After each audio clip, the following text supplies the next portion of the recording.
语文千万字，逐工要甲大家做伙来摆一字，风台要来啊！讨解观众朋友暂时莫去讨解掠鱼，唔通掠章鱼。今仔日要甲大家小解这一字，咱做伙来看到这字就是章，文章的章。读章这是白音，文音读做章。有人认为讲文章、文章这是方音差，有人读做章。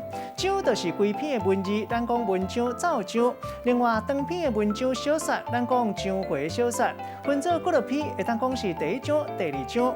带大家做伙来小解两个词。头一个读做文章，就是主题真明确、词义真通顺的文字作品。